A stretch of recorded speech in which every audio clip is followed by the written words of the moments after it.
오늘도 찾아주셔서 감사합니다. 모두 좋은 일만 가득하세요. 구독과 좋아요를 부탁드려요. 보아야담 이야기 시작합니다. 옛날 어느 작은 마을에 정선비라는 사람이 살고 있었다.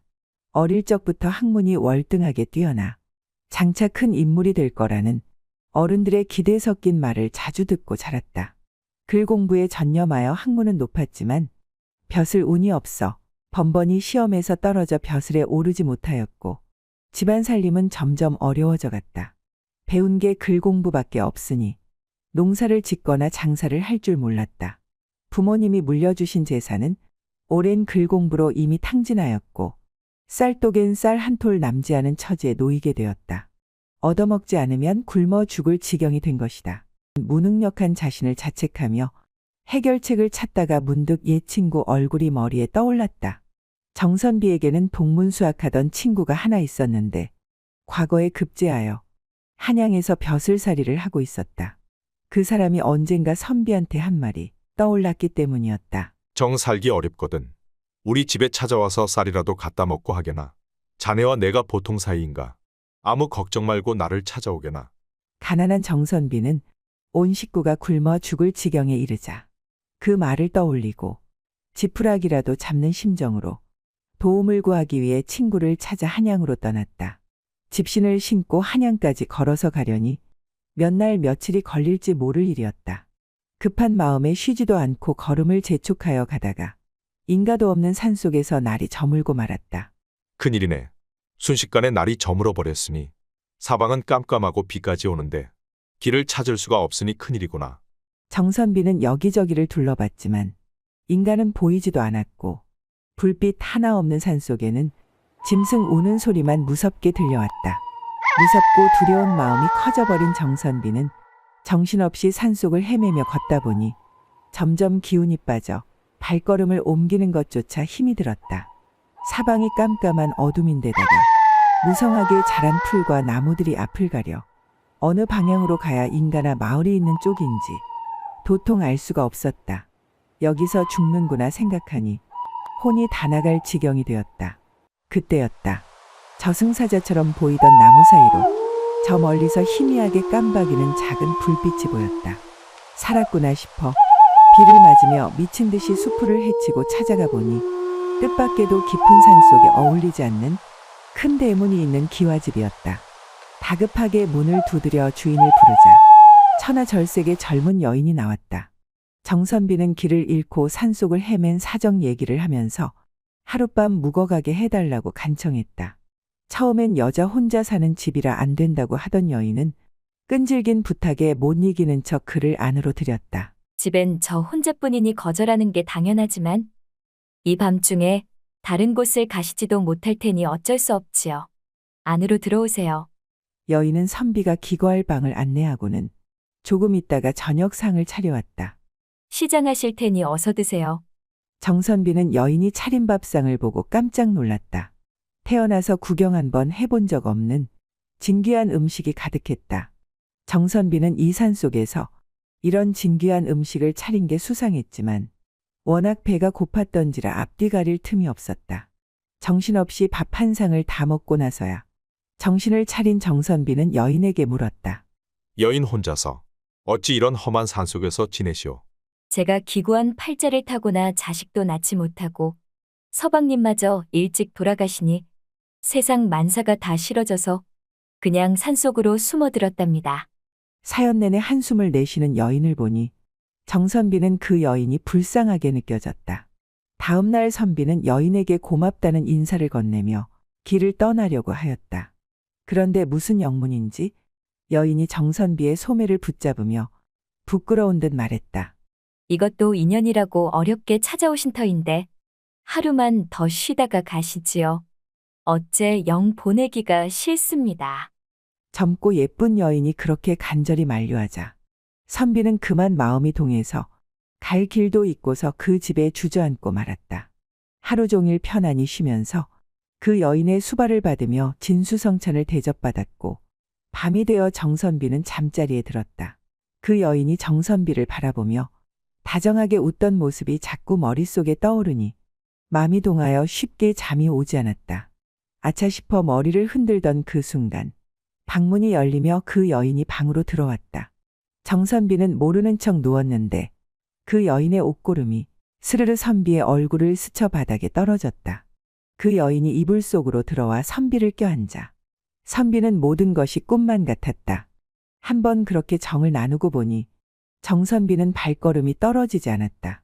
밤마다 예쁜 여인과 사랑을 나눌 수 있었고 날이 밝으면 온갖 진수성찬을 대접받으니 과연 왕이 부럽지 않은 삶이었다. 그렇게 하루 이틀 더 묵는다는 게 어느새 한 달이 지나고 말았다. 그러다가 선비는 정신이 번쩍 들었다. 집에서 굶고 있을 가족들 생각이 났던 것이었다. 정신을 차린 선비가 여인한테 이제 그만 길을 떠나겠다고 하자 여인이 벌써 다 알고 있다는 듯이 말을 했다. 서방님, 아무 걱정 말고 더 쉬다 가세요. 서방님 댁에 벌써 먹을 것 입을 것을 다 보내두었답니다. 그게 사실이요? 사실이고 말고요. 정선비는 온갖 대접을 받으며 그 여인과 밤마다 동침하며 즐거운 날을 보내다 보니 또 한 달이 훌쩍 지났다.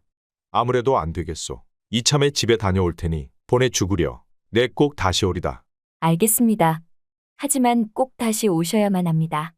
다시 돌아온다는 선비의 말에 여인은 순순히 선비를 놓아주었다. 여인은 노자는 물론이고 집 밖까지 나와서 손을 흔들며 배웅을 해주었다. 선비가 본가에 당도하자 아내와 자식들이 뛰쳐나와 반갑게 맞이했다. 고생 많으셨습니다. 얼마나 좋은 친구를 두었기에 이렇게 금은 보화를 많이 보냈는지요. 평생을 먹고 살 수 있겠어요. 그럼 내 친구인데 오죽할까? 그렇게 둘러대긴 했지만 그 재물은 여인이 보내준 것이 분명했다. 세상의 덕을 봐도 이렇게 단단히 볼 수가 있을까? 선비가 집에서 두어 달을 묵다 보니 자꾸만 그 예쁜 여인이 생각나서 도저히 참을 수가 없었다. 사람의 도리로 보더라도 가서 인사를 하는 게 마땅한 법이지. 이렇게 그럴싸한 명분까지 만든 선비는 여인을 찾아서 길을 떠났다. 선비가 부지런히 길을 재촉해 여인이 사는 집이 보일락 말락하는 곳에 이르렀을 때였다.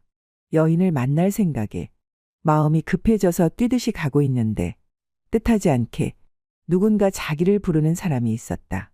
선비가 놀라서 돌아보니 오동나무 밑에서 백발이 성성한 노인 하나가 자기를 부르고 있었다. 이보게, 잠깐 걸음을 멈추고 내 말을 들어보게. 노인장은 뉘십니까? 내 말을 잘 듣게나. 나로 말하면 하늘나라에 계신 자네 선친이 친구일세. 그분 부탁으로 이렇게 온 거야. 자네 지금 산속에 홀로 사는 웬 여인을 찾아가는 길이 아닌가? 선비가 머뭇거리면서 그렇다고 하자 노인이 말했다. 자네 아주 큰일 날 뻔했어. 그 여자를 보면서 이상한 걸 못 느꼈단 말인가? 그 여자는 사람이 아니라 요괴야. 천년 묵은 구렁이가 둔갑한 거란 말일세. 지금 자네가 가면 잡아먹으려고 준비 중일 거야. 천년 묵은 구렁이가 사람을 잡아먹고 용이 돼서 하늘로 올라가려고 말이지. 그 말을 들은 선비는 얼굴이 하얗게 질려버렸지만 도저히 믿기지가 않았다. 그렇게 예쁘고 헌신적인 여인이 천년 묵은 구렁이라니 도저히 믿을 수가 없었다. 믿기지 않거든 내가 하라는 대로 해보게. 그 집에 당도하거든. 문으로 들어가지 말고 살짝 뒷담을 넘어 들어가 방 안을 엿보게. 그러면 내 말이 사실인지 아닌지 알게 될 거야. 자네가 사는 방법은 단 한 가지뿐이야. 다시 구렁이 몰래 조용히 담을 넘어 나와서 방금 도착한 것처럼 대문을 두들기면 구렁이가 여자로 변해서 자네를 맞이하고 밥상을 차려올 걸세. 그러면 밥을 한술 떠서 입에 물었다가 삼키지를 말고 여자를 향해 확 뱉어 버리라고. 그렇게 해야만 죽음을 면할 수 있어. 꼭 명심하게. 자네가 살 길은 이 방법뿐이야. 백발 노인은 그렇게 말을 던지고는 온데간데 없이 사라져버렸다. 여인의 집에 당도한 선비는 문 앞에서 잠깐 망설이다가 집 뒤로 돌아가 담을 타 넘었다. 손가락에 침을 발라 문풍지에 구멍을 뚫고서 안을 들여다보니 아니나 다를까 여인은 온데간데 없고 커다란 구렁이가 웅크리고 앉아 있었다. 선비는 오금이 다 저려왔지만 마음을 단단히 다잡고서 다시 담을 넘어 대문으로 돌아와서 호흡을 가다듬고는 문을 두드렸다. 그랬더니 전날과 다름없이 그 여인이 나와 선비의 손을 부여 잡으면서 반갑게 맞이했다. 서방님, 정말 돌아오셨군요. 어서 안으로 들어가세요. 선비가 방에 앉자 여인은 전날처럼 진수성찬을 차려내와서 분길 같은 손으로 선비의 손에 숟가락을 쥐어주었다. 밥을 한 숟가락 떠서 입에 집어넣은 선비는 고민에 빠졌다. 밥을 뱉으면 나는 살고 저 여자는 죽겠지. 저 여인 덕에 내가 가진 호강을 다 누려보고 굶어 죽을 지경에 있던 우리 가족이 잘 살 수 있게 되지 않았는가. 하지만 아버지 말씀을 거역할 수도 없으니 답이 나오지 않았다.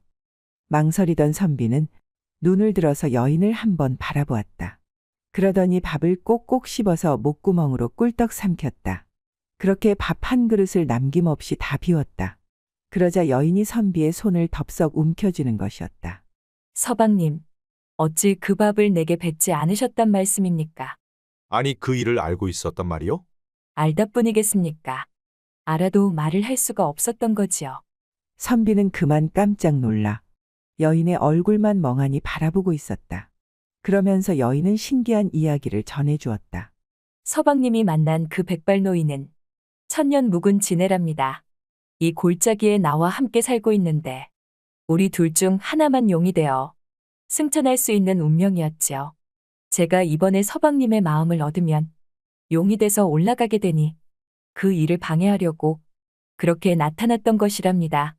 이제 저는 서방님 덕분에 용이 되어 승천하게 됐습니다. 그리 된 일이었군요. 나는 그간에 입은 은혜가 과한지라 차라리 나 혼자 죽고 말자고 작정했더랬소. 죽기는 왜 죽는답니까?